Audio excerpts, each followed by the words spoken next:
Okay, here we go then. So we came along to talk about coal mining tonight. We know that when the Romans came into the area of North Somerset that I'll be talking about, predominantly big forests covered in trees, no problems with fuel for heating, cooking and lighting coming from the immense amounts of forest that were around. But the Romans were aware of the use of coal, and I'll explain that as we go along. What I'm showing you there is part of a very early 1700 map of the Radstock area. There is Radstock, spelt the old way with KE on the end, Radstoke. Bath would be up here obviously, and Exeter down the bottom. The reason for putting this part of the map up is that coming from Bath out through to the west of Radstock, might just make out that yellow dotted line running down through. Can you see that? Down through Shetland Mallet and then on down to Exeter. Well, obviously that's the Roman Fosse way.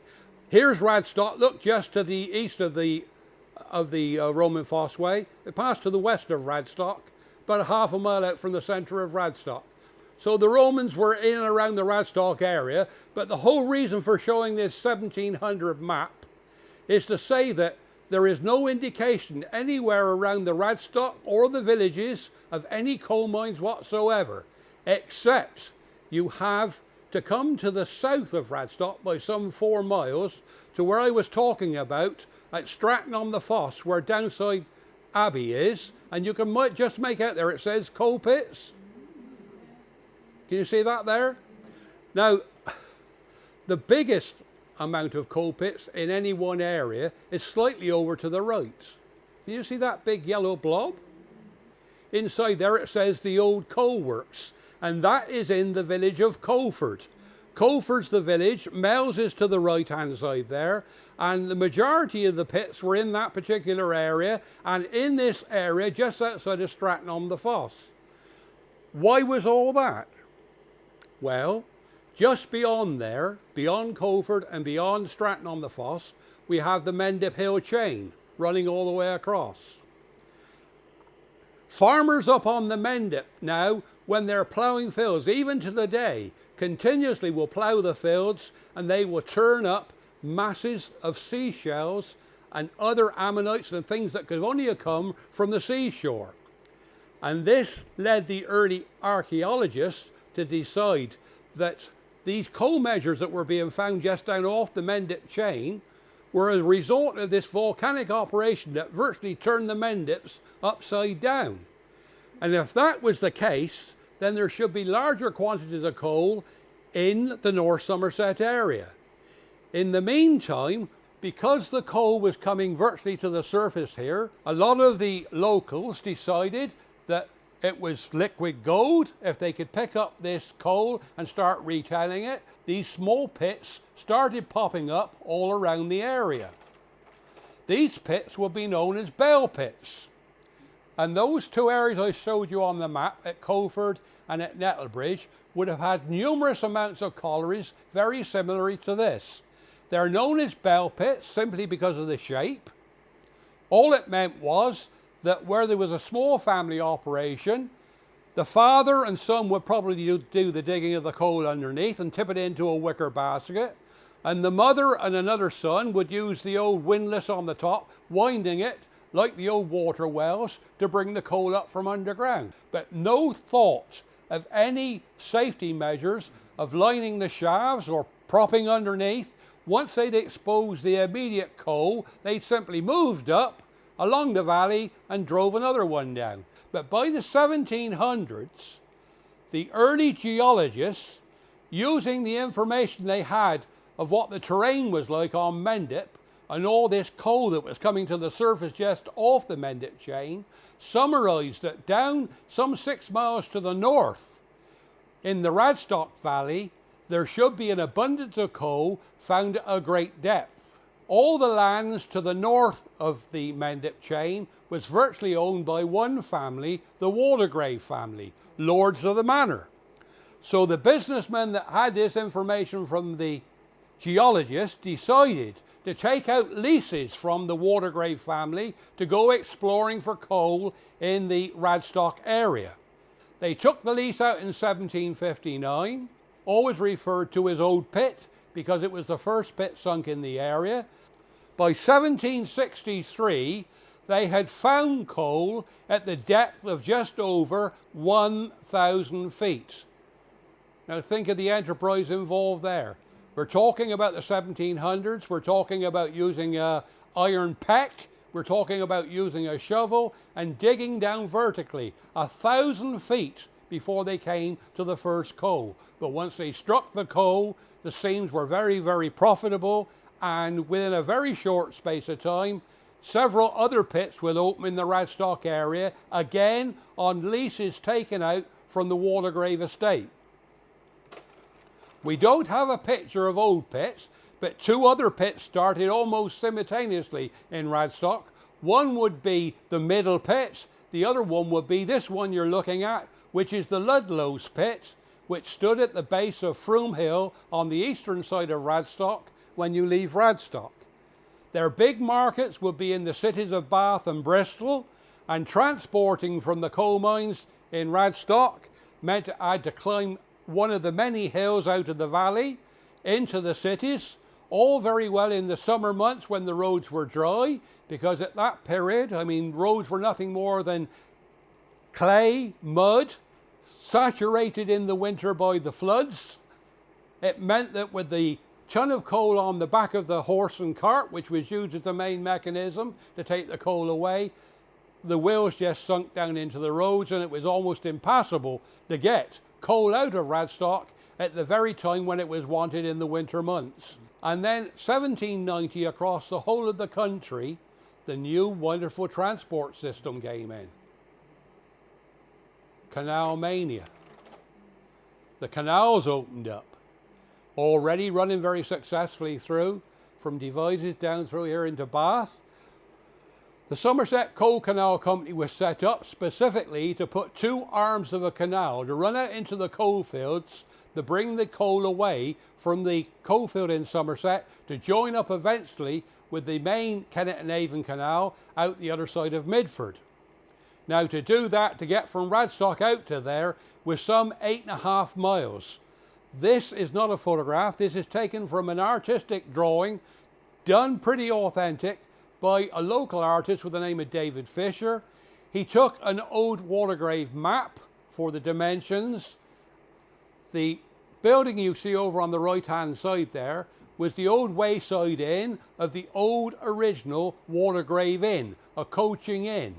The horse and cart you can see coming across the Wellow Brook, there's the arch there, and then coming over the arch of the canal system will be on the main Wells to Bath road that ran through the centre of Radstock.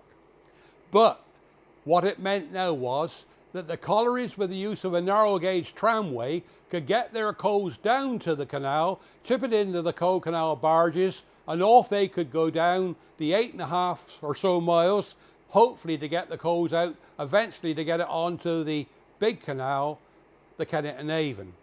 The canal was successful from about 1800 to about 1813, and then it fell into disuse because it was non-profitable and they were in quite serious financial problems.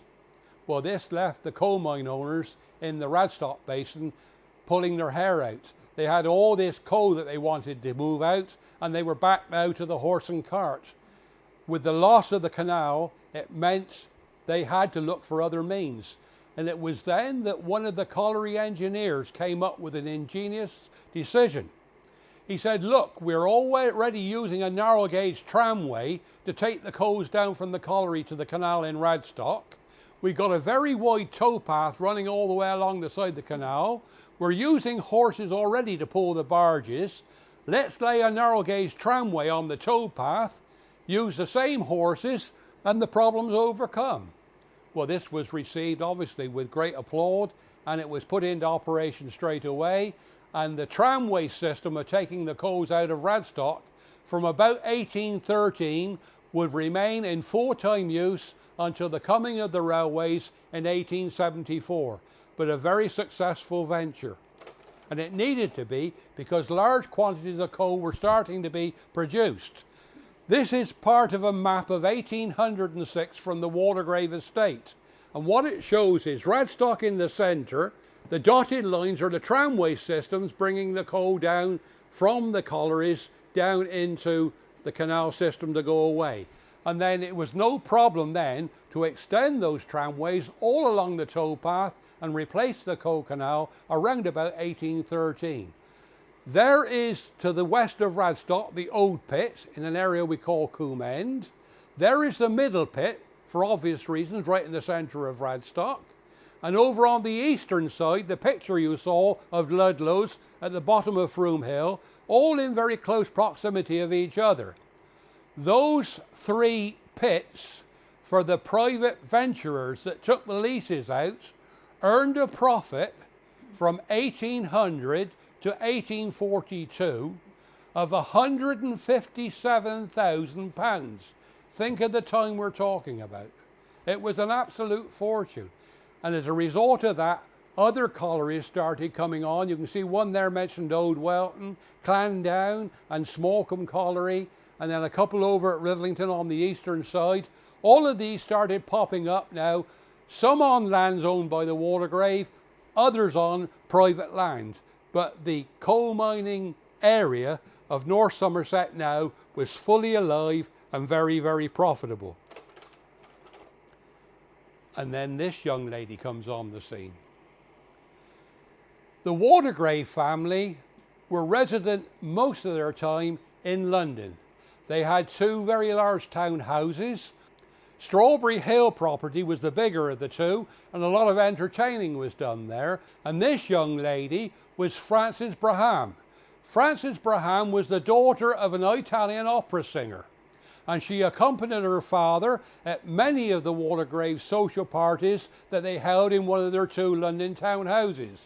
And she caught the eye of a young John Watergrave, a son of the family. And within a 12-month, they were married. So Frances Braham became Frances Watergrave by the time she was 19. Tragically, just before their first wedding anniversary, we believe it was bronchial pneumonia, John contracted the illness from which he didn't recover.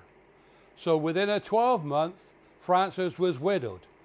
But so much liked by the Watergrave family that she was taken in and kept in the Watergrave house in London. As a result of that, the elderly 7th Earl always had a flutter in his eye, found her very, very attractive, and within a 12-month, Frances had married for the second time, but this time she'd married the 7th Earl, and she became in her own right then Countess Watergrave. Now, the story starts. All went along very, very well, but the 7th Earl was quite a social gentleman. He was involved very, very close with the Prince of Wales of the day. They were all members of the Jockey Club, which in its day was a very famous gambling club in the London area. And most of the money coming in from Somerset was used to support those activities. Well, overindulgence and all the parties, and the 7th Earl liked his drop of drink. 6 years of overindulging, and all of a sudden Frances would find herself a widow again. Now, a very rich widow now, because she would inherit all the Watergrave fortune from her husband. At the same time, she inherited all the problems associated with the business. And Frances was no way at that time a businesswoman. What was she to do? Well, amongst their many, many parties they held in their two houses in London, a lot of members of the Liberal Party would be invited to the social functions. And at one of those social functions, quite regularly, there was an elderly retired businessman with the name of George Harcourt, who had a very razor-sharp business mind. And Frances was aware of this, and within a 12-month, George Harcourt had become her third husband. Well, obviously, being the businessman he was, he could direct her and help her to maximise the profits of what was going on down in Somerset. So 1847, they were married. By the February of 1847, he convinced her to purchase the first colliery back. The first colliery they purchased back in Radstock was the Tyning colliery on the eastern side of Radstock. Within virtually the year, the pit had made enough profit to cover all their outlaying costs, so much so they drew up documentation to transfer all the lease-owned mines, and she would then, by the end of 1847, have full control of all the leased collieries that belonged to the Watergraves in Somerset. The Countess also had a social conscience, realising that a lot of her miners were living in the very, very small two-up, two-down cottages in the area, and wanted to try and improve the living accommodation for her miners. So at Tyning, just along from that colliery you saw, she had these houses erected. They were 3 stories in height. They had 4 and 5 bedrooms, which made them much more accommodating, because a lot of the mining families were in a position where they had 10, 12 and 14 children. They also needed very, very long produce gardens to find the food to feed the family. So the Countess, in her wisdom, had these 3-story, very robust houses built for the miners, and the opportunity then for them to grow most of the food that they would need within their own home. Another thing that she was keen on, because the Countess had lived in London most of her life, and both of the big houses in London had been supplied by the new invention of pipe gas that was coming into the big houses for lighting and cooking, and by as early as 1858, Radstock had a gas works that was piping out gas then to most of the colliery-owned houses in and around the Radstock area. They also had very early street lighting, which was made available as early as 1860. Now, outside of the big cities, this really was a very new and early innovation that the Countess had brought in. Meanwhile, go back to that map that I showed you when we started, and there was a big yellow blob on there that said Colford. Remember? Well, at Colford, there was another small company, nothing to do with the Watergraves, on private land. There was a company known as the Newbury Colliery Company. They had 2 pits sunk in Colford at a depth of about 1,000 feet. They found deep shaft coals as well, and they were producing coals from their 2 coal mines in Colford.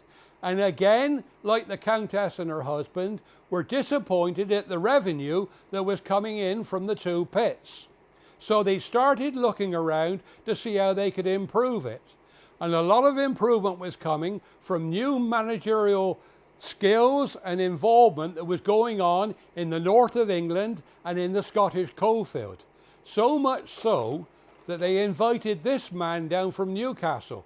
At the age of 24, James McMurtry came down from very successfully managing pits in the Newcastle area to be interviewed to be the manager for the Newbury Colliery Company. So he came down in the late 1850s to manage the colliery at Newbury for the Newbury Colliery Company. One of the first things he brought down with him, and this is that same pit photograph again, the Newbury Colliery, but you'll already see there's some alterations coming in. Can you see this wooden shuttering? Well, one of the things that McMurtry had learnt in Scotland and Newcastle was the process of having 2 collieries that could work in close proximity to each other. One colliery could be created with the shaft for the fresh air going down the shaft, and with the use of a fire induction and a ventilation almost like a vacuum suction on the top of the other pit, the foul air could be sucked up out of what we call an upcast pit. So down the road half a mile, fresh air going down the shaft, circulating underground through the 2 collieries, and then being extruded out through this shaft so that the fresh air was circulating to the miners working underground. McMurtry also brought down other innovations of backfilling and making the underground roadway systems a lot safer with the way of pit propping and supporting the underground workings. So the miners were more relaxed. Being more relaxed and with more fresh air, they were much more productive, and the profits started to escalate in the Newbury Colliery. And it went along very, very well for nearly a 12-month. And when the figures were disclosed for those two pits at the end of the 12 month, it came to the attention of George Harcourt and the Countess. George Harcourt said, "My dear, we could do with a bit of this." So, James McMurtry was invited for a private interview with George Harcourt and the Countess, explaining that the colliery field in North Somerset, owned by the Watergraves, was a much larger enterprise. They would offer double his salary and other fringe benefits if he was prepared to come over and work as the under-manager under George Greenwell in the middle pit to establish better working profitability in the Somerset coalfield, which he readily agreed to do. He was given the objective of sending to the London bankers £2,000 profit quarterly, or else. Well, or else it was, because by the second quarter, he wasn't sending £2,000 to the bankers, he was sending £4,700. And George, elderly as he was, said, "My dear, given McMurtry's success with the coal mines, why don't you also make him your estate manager and let him loose on the farming enterprise as well?" And the revenue coming in from the farms also increased. So that, with the added revenue coming from the coal mines, was very, very nice and much appreciated. So much so that they held a celebration party in the London house and James McMurtry was invited up. Sadly, just after that party, James Harcourt passed away. So here's the Countess now. The Countess now with her sums of money coming in quite good, but she had to carry on doing her entertaining. She had to continue socializing. And along come this young man. And this young man was Chichester Fortescue. Chichester Fortescue will become the Countess's fourth husband. Chichester Fortescue was of Irish descent. When his father died in Ireland, he inherited all the estates. He then succeeded to the title of Lord Carlingford, but Countess Watergrave had established herself as a businesswoman in her own rights. The name was so well known that she retained, even though she'd married Chichester Fortescue, she retained her title Countess Watergrave right up until the time of her death. But Chichester Fortescue had become her fourth husband, and obviously they were very much in favour with their socialising and entertaining in the London area. Before Harcourt had died, they started looking at the possibility of having property in Somerset. And when she finally married Chichester Fortescue, James McMurtry was called in as the estate manager as well and asked to find suitable premises in Somerset which could become their Somerset retreat. And this is what he found.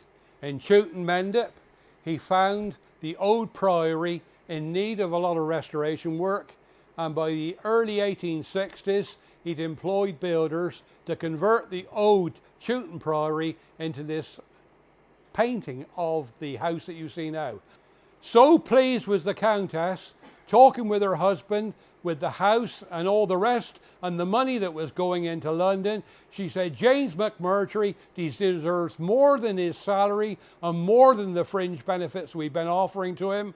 I've got quite a lot of property in Somerset. I'm proposing that that man should have his own house in his own land." And on the south side of Radstock, in an area that was known as South Hill Park, 8.5 acres of land, Countess Watergrave paid for this house to be built for James McMurtry as a reward for all the work that he'd done on the coal mines and the estates in Somerset. This would be a 9-bedroomed house in Somerset in this 8.5 acre South Hill Park site for James McMurtry. And James would want a 9-bedroomed house. James, through bereavement, himself would marry 3 times. James would have 17 children. Now that's what you call a very productive man. But alongside all the responsibilities he had, this was his reward, and this was the house for James McMurtry. The house is long gone now. It's now, if anybody knows the Radstock area, the land and the house that it stood on is now the property of the Norton Radstock Technical College. Just after they'd moved into their house at Chewton Mendip, the railways had come into Radstock. This is that Ludlow's colliery now at the bottom of Froome Hill.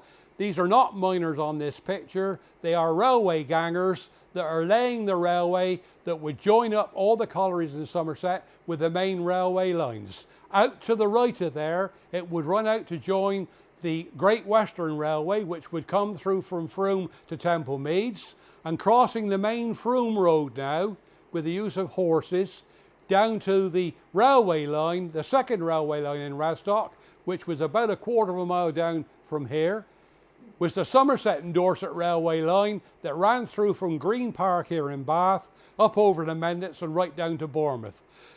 So the coal mine owners were ecstatic. They had these wonderful opportunities now to send their coals anywhere they wanted all over the country. And so successful was it, the pits were very, very successful, very profitable.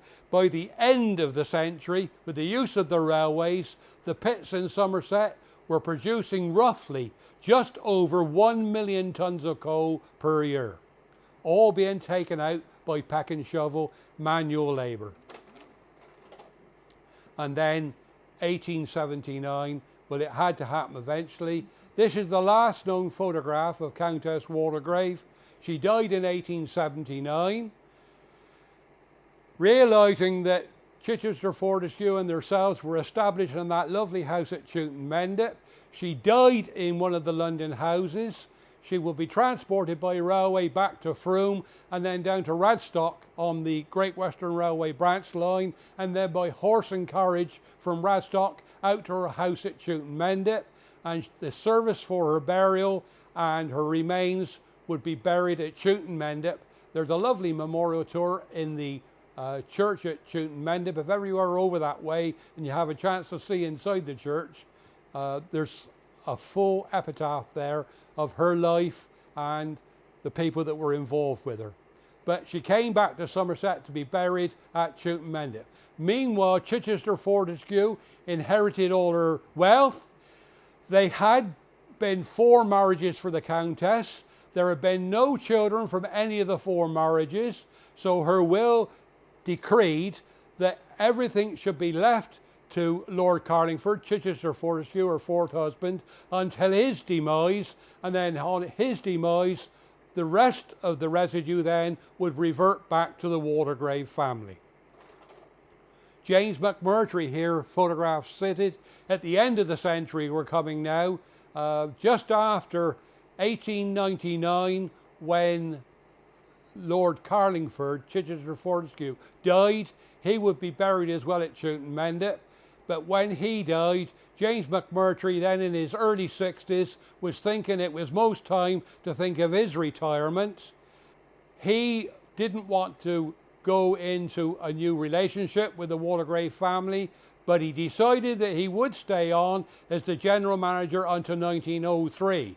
What he had done in the meantime was to train up his eldest son, George, to take over responsibility for the coal mines, and his second son, Hugh, would take over his responsibility for all the estates, and that was being done under the guardianship of the Waldegrave family. And besides the farm, the Waldegrave family owned lots of property, houses and cottages in the area, and most of these will be rented out to the miners that were working in their collieries. There's the Waterloo Road houses, there's the Waldegrave terraces named after the family. All of these were cottages that have been purposely built to give accommodation to the miners that in turn that were working in the Waldegrave collieries. Inside those cottages, very, very few amenities for the working family. Yes, the miners did get concessionary coal to keep the fire going, but that was about as far as it would go. There were no such thing as pithead baths. The miners would have to come home from pits. The lady of the house would have to put kettles and saucepans on the coal-fired range. to heat up the water for the small tin bath to be used in front of the fire when the miner came in from pit to strip to the waist and do his top half, and then with the use of the clothes horse put up and draped with a blanket for privacy, the children could carry on doing their homework, and standing naked in the bath then, the wife could wash the husband down in his bath. When I showed this in the early days, a voice from the back of the audience said, "It's all right for he. He come in, he lived on his own. He only had the two maids, the two daughters. We were living next door," I said. "There were 5 of we boys working with father in the pit." He said, "We did come in," he said, "and mother had the bath ready. Well, of course, father by rights did have his first bath." He said, "Then my eldest brother did have his bath." He said, "There were 5 of we. I were the youngest. By the time I got in the bath, I were putting more back on, I were washing off." Now, we laugh about it nowadays, but that was the harsh reality of the way the miners lived. And then, around about that same time, a new company was springing up in Radstock. Up until then, it had all been dominated by the Watergrave family, the retailing of coal and all. But on the Mendips, a stone mining enterprise owned by the Beecham family had been very, very successful, and they had good returns from their stone quarries, from building and road making, and invested some of the money in a new company which would be known as the Radstock Coal Company. They are said on this heading paper here to be co-proprietors because nothing to do with the Watergraves. They purchased and bought private land and opened up 2 private individual collieries. One would be at Farrington Gurney and the other one would be at Norton Hill. They were the 2 collieries that were owned by the Beecham family that started off their big enterprise of coal mining in Somerset to supply their own coal to their own retailing unit. William Beecham was the old man that owned the company, and he had 2 sons, Frank Beecham and Lewis Beecham. Frank had done a lot of military service and came out of military service thinking that his future lay in politics, and he stood in Frome as a unionist candidate, but he was unsuccessful. So his father took him to one side and he said, "Look," he said, "your future financially and success lies, I believe, in the growth of the coal mining operations in Somerset. I've got big plans in mind to expand and grow." He said, "So you can have your own 2 up, 2 down cottage." He gave him 88 acres and this lovely 28-bedroom mansion, which was Woodborough House on the north side of Radstock. It's on the area that we call as the Peasdown Flat, coming out of Radstock towards Peasdown. The lodge gate entrance is still there, halfway along the road, but the house was taken down in the early 1960s under the guise and control of the National Coal Board. I'll come on to that later on. But anyway, this was to be the home of Frank Beecham, setting up with his brother Louis and with the father at Norton Hall.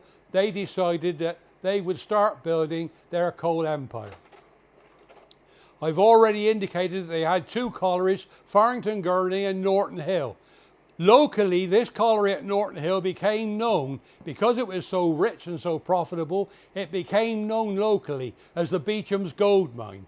And it was tragically at this colliery that one of the worst accidents in Somerset ever happened. The Somerset coal mines were virtually free of gas and very little in the way of problems through explosions underground. The majority of miners killed in the Somerset coal mines would be killed through roof falls underground and other accidents related with transporting the coal underground. But at this Norton Hill colliery, on the afternoon shift in 1908, they were preparing the coal face ready for the following day, and they were using dynamite to blow the coal face down, and it's thought that a quantity of small coal dust had become ignited and caused a terrific explosion underneath this colliery that could be heard throughout the whole of the Midsummer Norton area. And on that particular night, all of those on the left-hand side lost their lives as a result of the explosion in that colliery The people on the right are the rescue people that went into the colliery. The owner of the colliery, still in his military uniform, is Frank Beecham, and the colliery show there is the Norton Hill Colliery. And then came other problems. The miners' union was becoming stronger and stronger, and the Watergrave family had found that they had other monetary interests that they wanted, so they decided that they would sell all their collieries in the Somerset coalfield in the early 1920s. And of course, the family that were in the position ready to buy it would be the Beecham family.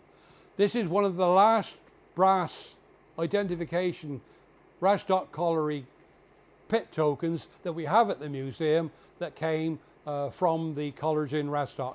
But by the early 1920s, the Watergrave family would sell out, and they would sell out to the Beecham family, and the Beecham family would set up a brand new company. They would be known as the Somerset Collieries Limited, and all of the directors are of the Beecham family.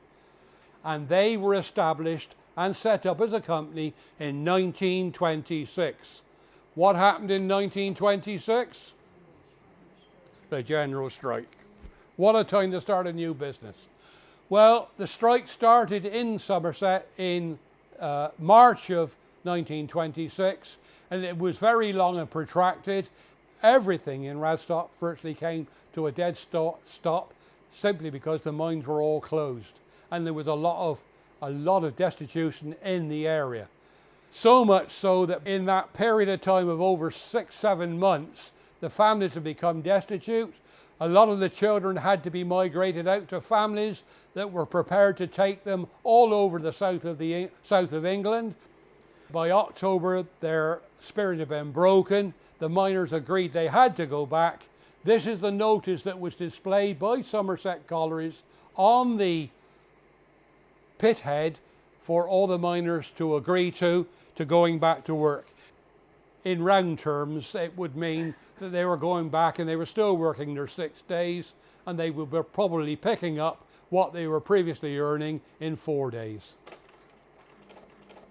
But the Somerset collieries didn't stay still. Because the pits have been closed for over 6 months, they knew there was going to be a big demand on the coal from the area, so they invested in a lot of new rolling stock. This is the underground system in the Ludlow's colliery with the new tubs. You can see the shiny wheels, ready to bring out larger quantities of coal once the mine started producing.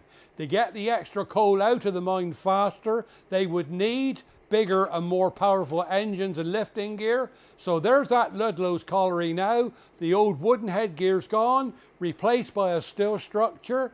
The steel structure then meant that they could introduce a 3-tier cage, which could bring out more quantities of coal every time the cage came up out of the pit. To get the extra lifting power required, newer and bigger steam engines required. To get that power to the boilers, they needed a larger chimney. That's why the scaffolding's there. It would go up another 80 feet and extend the chimney up to 120 feet in height, so that the draft was created to power the boilers wanted for the heavy lifting engines. Over at Middle Pit, this is a shot from the Wells Hill side, looking back into that middle pit. The gasometer's still there. Look, the gas works still producing. The Beechams have spent more money on larger gasometers. The second one had been introduced, and more money then was coming from the gasometers from the middle pit, which was supplying most of the coal. Because the gasometer and the gasworks were greatly used now and needed more coal, coal had to be brought down to the gasworks, and going across the front of the picture is the Somerset and Dorset railway line from Bath through to Bournemouth.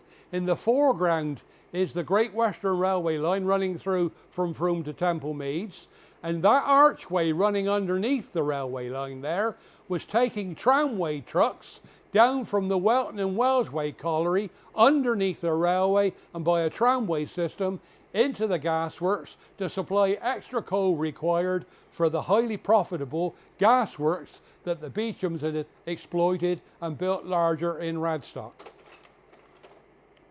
But underground things were still very, very difficult. The easiest way, because of the very, very low seams in Radstock, the headroom in a lot of the mines would be between 18 inches and 3 foot. The easiest way of pulling the coal away from the coal face was using a mechanism which was like a wooden sled known as a putt.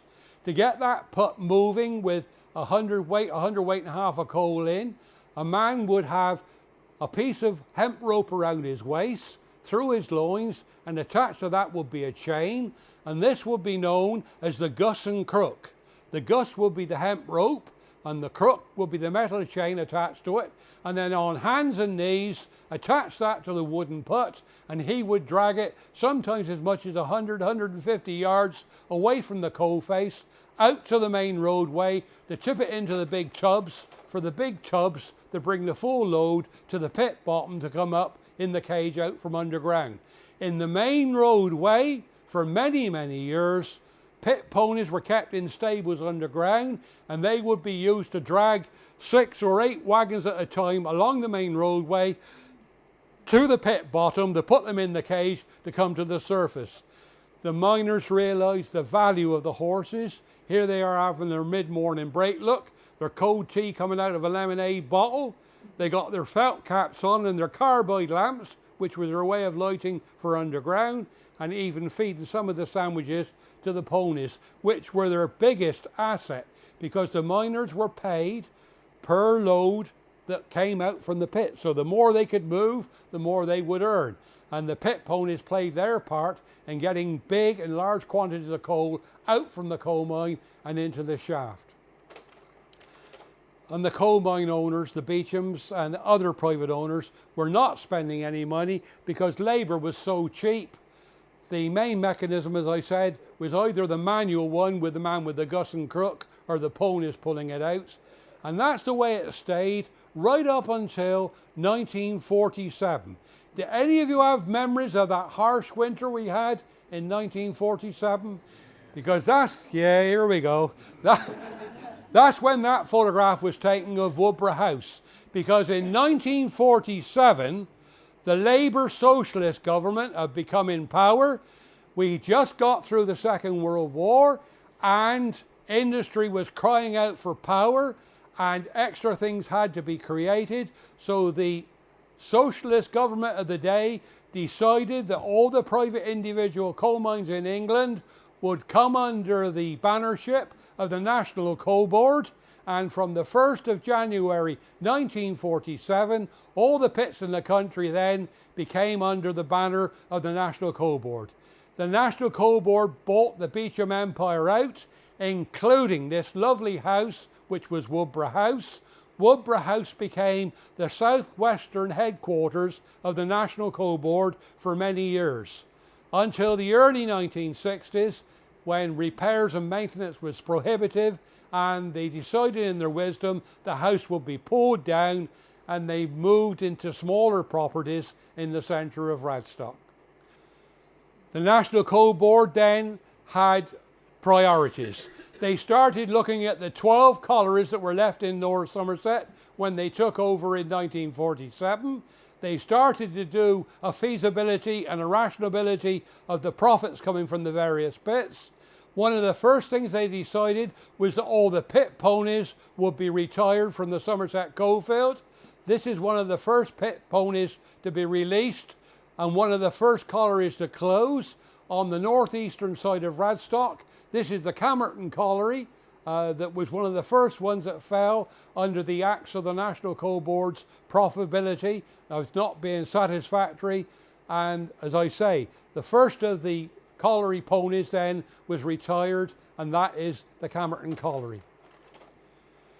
The National Coal Board obviously started looking at the different pits. They introduced mechanical coal cutters, mechanical coal ploughs, but because of the very severe restriction of headroom in the North Somerset coalfield, a lot of the mechanical equipment was almost useless to think about using in headrooms, as you can see these miners working here. This is in that Beecham's gold mine pit at Norton Hill in the early 1960s. Yes, the coal board had moved in, and yes, they had banned all naked lights. All the miners had, for safety reasons, to have a hard hat.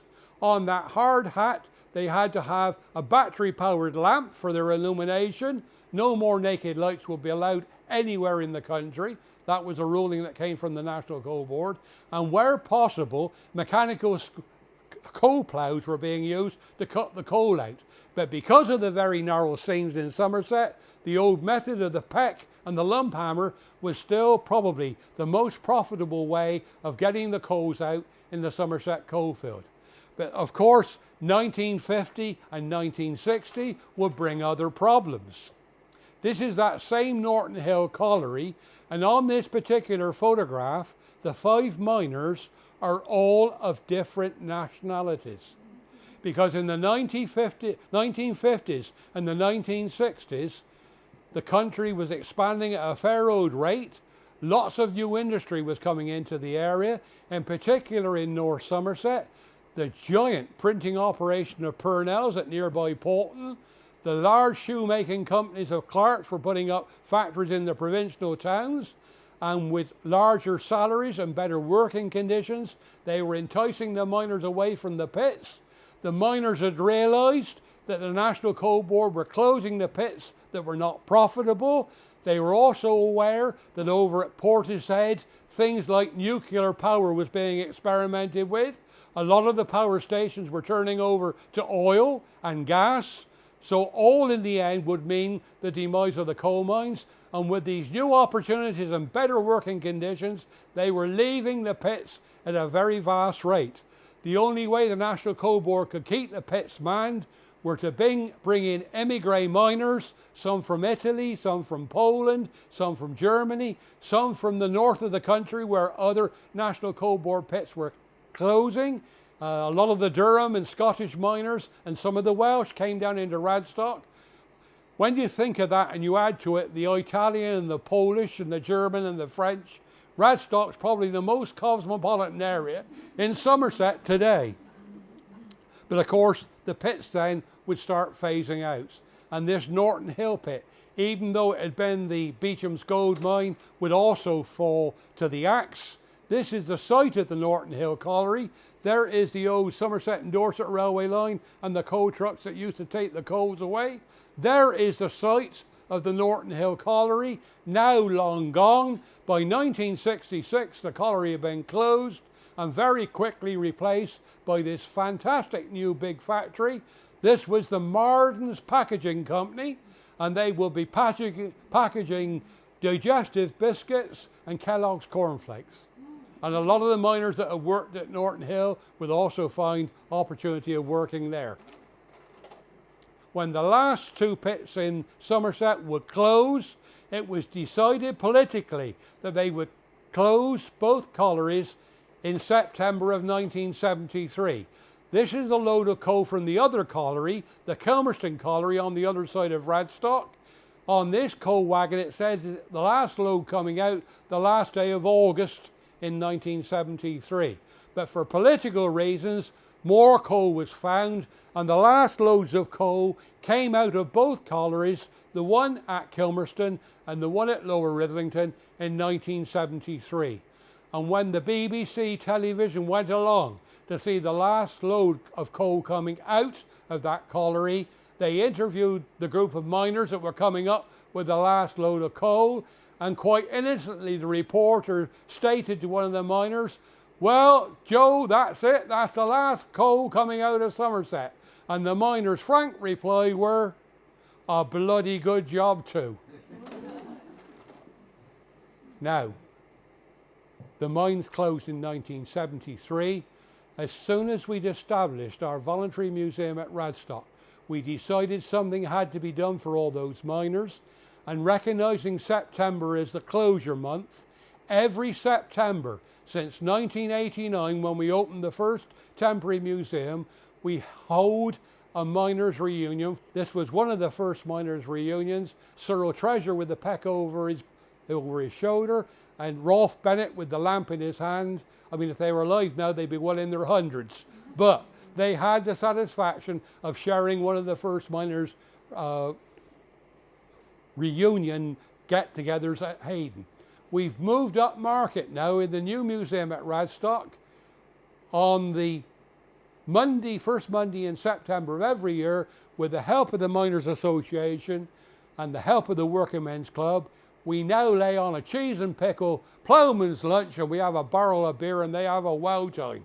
The only problem is, we apparently are the only area now that celebrate retired miners' activities, and words got around, and the last few years we've had a few miners appear from Kent, we've had a few miners appear from Yorkshire, and droves have come over the bridge from Wales. The local town council decided they had to do their bit, and they rescued one of the remaining pit wheels from the colliery at Hayden to erect in the centre of Radstock to recognise the 210 years of coal mining in the Radstock area. Well, that was as it was going to be until the success that we had of the lottery grant and converting the market hall in the centre of Radstock into the new museum. And as such, that brought other things, as I started the speech this evening, of saying that we were recognised by the EEC and we were recognised as being to be the museum to represent the UK and all that would mean. So the town council, in conjunction with the district council, decided something more elaborate had to be done with that wheel that represents the 210 years of mining history in Radstock. So what they decided on, with other alterations happening in Radstock, they would create a memorial garden in the centre of Radstock, and alongside our museum they would install a new plinth for the pit wheel to be mounted on. That is that same wheel now mounted on a much more exciting plinth, and the plinth itself has got a little bit of history. Most of the steel headgears obviously had the steel struts supporting the wheel, but the main thing that the architect has done here, can you see those bands running up the tower? Those bands were spaced out by the architect to represent the working headroom height that the miners worked in the coal mines in the Somerset coalfield. Now these aren't too bad. This is about 3 foot, but look at these. Imagine working for 10 days and 10 hours a day, let on your stomach in that. And the other thing for you to have a look at is that in between those bands, that tower is made up of individual 8-inch square terracotta tiles. On all of those terracotta tiles are reproductions of some of the fossilised remains that were found in the Somerset coalfield when the mines were operative.